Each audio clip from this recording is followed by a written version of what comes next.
First, I'm going to talk about sleep in general and how much sleep we should be getting. Then after that, I'm going to talk about why I'm now getting 8 hours of sleep a day as opposed to 7 like I was before. And finally, I'm going to talk about how much sleep you need, so stay tuned for that. So first of all, how much sleep should people be getting in general?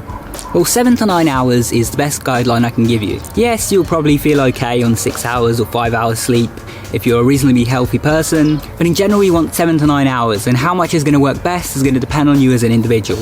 So what about me? Why am I now getting 8 hours of sleep when I used to get 7 hours and I used to think that was fine? If you're one of my patrons, you might have read the recent article that I wrote about some of my fitness failures and some of the mistakes I made with regards to fitness, and how I've realised that sometimes it's good to go back to basics and focus on the core fundamental things. And one of those failures I noticed in my own fitness was with regards to recovery and to nutrition.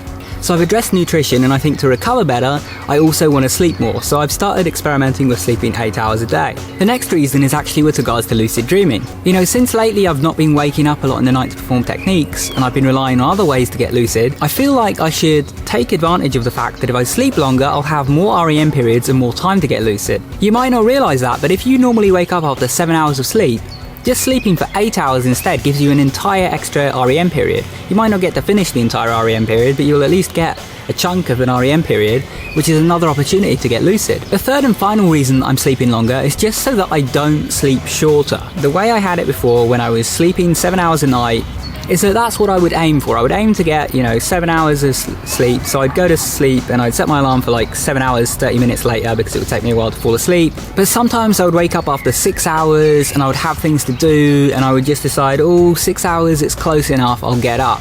And the thing is, I think 7 hours of sleep is okay, but I don't really think 6 hours is okay in the long run.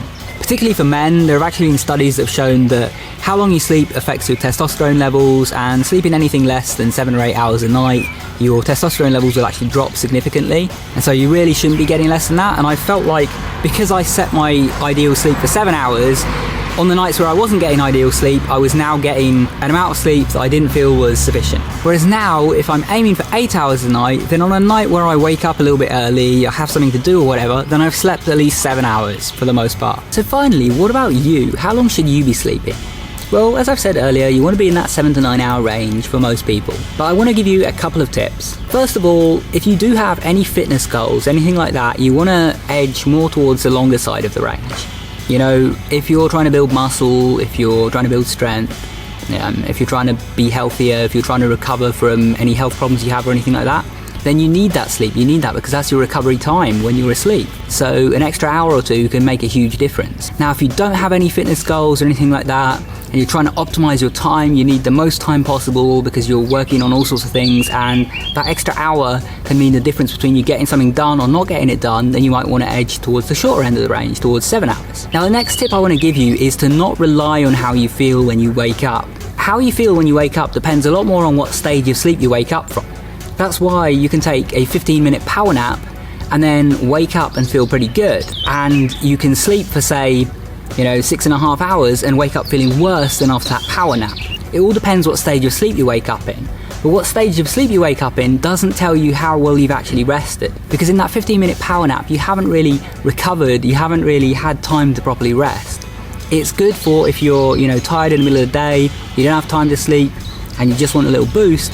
But you can't rely on just sleeping so that you feel good. You need to actually recover. Your body needs some rest.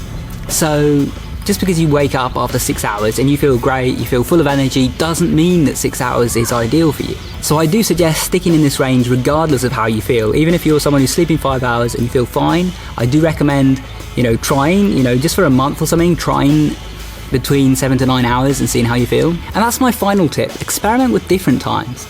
Experiment with 7 hours. Experiment with 8 hours. Experiment with 9 hours. See what works best for you. See if it affects your training in the gym. See if it affects your motivation, your energy levels. See if maybe you crave caffeine more when you sleep slightly less and that bothers you. See how it affects your performance in different areas. Speaking of dreams, I talk a lot about lucid dreaming on this channel, and I know a lot of you are struggling with it. So I put together a course designed specifically to help those of you who are struggling so that you know exactly what to do to get lucid. You can find out more about that course by going to my Gumroad page and checking it out. It's called Advanced Lucidity. There'll be a link to it in the top right hand corner and a link down in the description below. Thanks for watching, guys. I hope you enjoyed, and if you did, be sure to subscribe.